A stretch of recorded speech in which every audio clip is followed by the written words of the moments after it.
আজকে আমি টক ঝাল মিষ্টি একটা আমের আচার বানাবো। এই আচারটা বানানোর জন্য আমি 1 কিলো আম নিয়ে নিয়েছি। আমগুলো ভালো করে ধুয়ে শুকিয়ে নিয়ে তারপরে এইভাবে পিস করে কেটে নেব।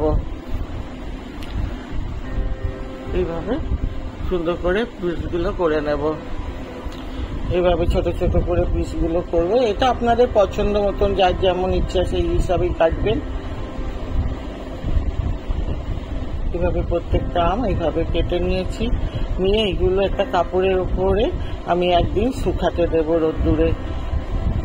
প্রথমেই নুন হলুদ মাখাবো না, তাহলে কি পুরো জল কেটে নষ্ট হয়ে যায়। দেখুন আমগুলো একদিন শুকানোর পর জলটা মরে গেছে।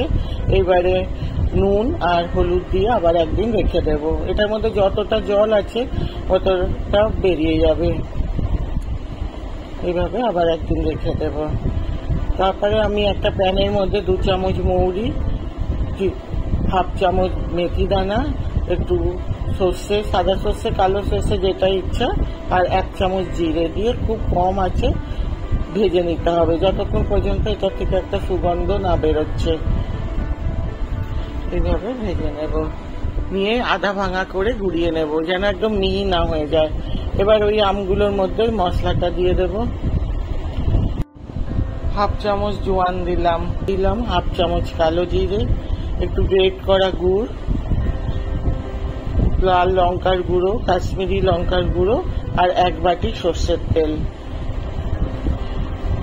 আর নুনটা একটু বেশি করে দিতে হবে, আর একটু ভিনিগারটা দিলে কি আচারটা অনেক দিন পর্যন্ত ভালো থাকবে, খারাপ হওয়ার চান্স থাকে না।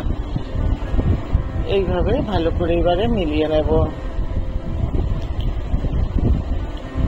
তেলটা দিয়ে এইভাবে একবার বানিয়ে দেখতে পারবেন। এবার নিয়ে আমি 2 দিন রোদ্দুরে রেখে দিয়েছিলাম। মশলা দেওয়ার সময় হিংটা আমি দিতে ভুলে গেছিলাম, সেই জন্য আজকে একটু হিং দিয়ে দিচ্ছি। এইভাবে বানান। যদি ভালো লাগে লাইক করবেন, শেয়ার করবেন, সাবস্ক্রাইব করবেন। এইভাবে হিংটা দিয়েও ভালো করে মিলিয়ে একটা জারের মধ্যে রেখে দেব। জারটা রোদ্দুরে দিয়ে রাখতে হবে।